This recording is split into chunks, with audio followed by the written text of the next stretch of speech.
Yeah, this video might be in two parts just because I go on for like so long. So forgive me for that, for consuming all your time with this. So I don't even know where to begin. A lot of people have been saying some negative stuff about Breaking Dawn, but I see where they're coming from, but I think the good and the bad are kind of even. So I read it. I read it in literally within 24 hours. I got all the way through book one, Bella, and like at starting at midnight, and then I went to bed, woke up, and read Jacob and Bella again. So yeah, that was an eventful day, and I finished finally at around 11:55. So I finished the entire thing within one day. We already know chapter one, kind of brilliant. I didn't even bother reading it again because I have studied it in my special edition eclipse like forever. And let's see. Then we open up with the wonderful Edward and Bella on the bed type thing. Then they got hitched in chapter 3. As Stephanie Meyer said in that spoiler, it was one of the first things that happened. So I don't know how I felt about that. I was like, really? There's no big Volturi come crash the wedding type deal? It's just the wedding? Okay. So I kept reading, and, then Jacob shows up during the reception. I'm like, but he's a little bit more mature. He's like, I'm glad I came, blah, blah, blah. I'm like, Jacob, you're growing up. I'm proud of you. Good job. So I was good with Jacob then. But then he got all spastic when he found out that Edward was gonna do Bella on the honeymoon. Such an overreacting werewolf. God. Then Edward and Bella go flitting off to Isle Esme, the Baltic of Wawa. Edward's a pillow biter. That is like the hottest thing ever. I can't look at my my feather pillow in the same way. And headboards and feather pillows will never be the same ever again. It's hot. I mean, it wasn't hot. There wasn't like any details, which kind of sucked.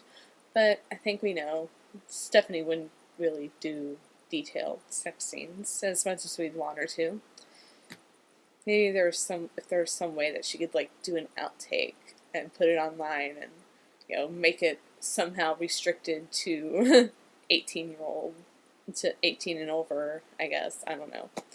That would be nice. That would be really. And then all of a sudden, there's a little predicament I see. Seems that vampire men, their little spermies don't really go far with their humanity, and seems like poor Bella got preggers. Did anybody see that coming?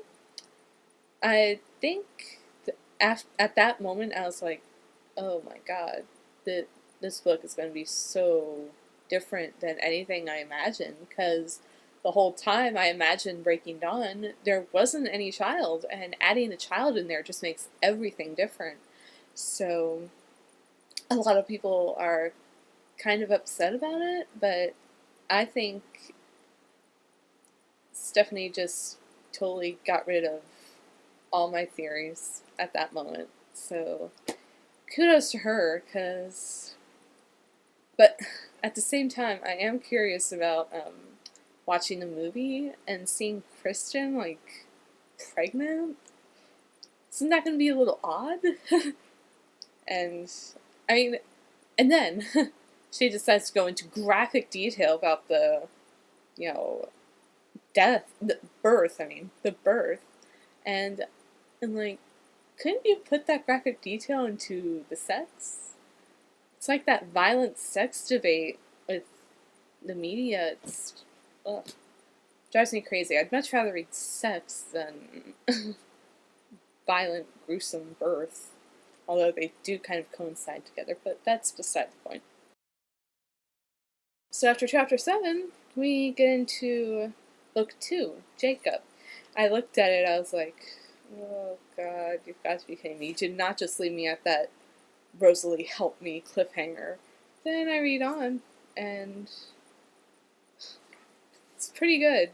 I didn't expect that I would turn into a Jacob fan, but I think with this, you really get to understand him better, and it's him and Leah. I mean, everybody wanted them to hook up, but I really like their understanding. I wouldn't call it a friendship per se, but I really like Leah now. She's really sweet in her own way. I didn't expect that I would like her, but I really, really want, I would love to see a Leah book.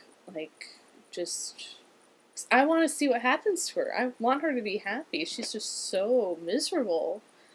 It's heartbreaking, you know? I just love getting to know the whole pack dynamic and all the mind reading type stuff that they deal with. That it was just really cool, and the whole Jacob breaking away from the pack thing. That is good.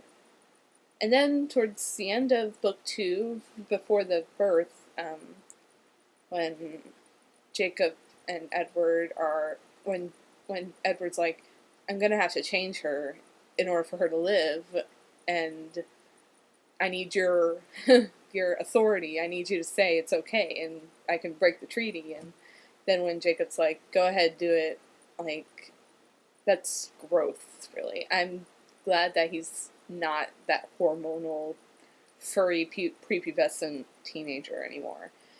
So I was really happy with book 2.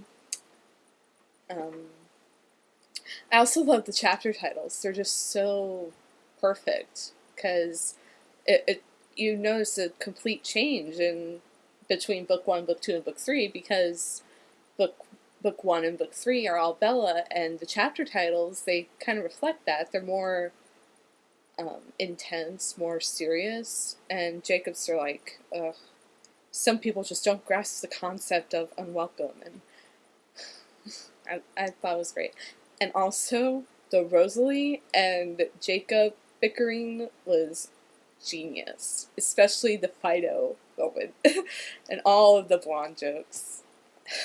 Did you get food in my hair? I loved it. Let's see, skipping along to the very, very last 2 pages of book 2.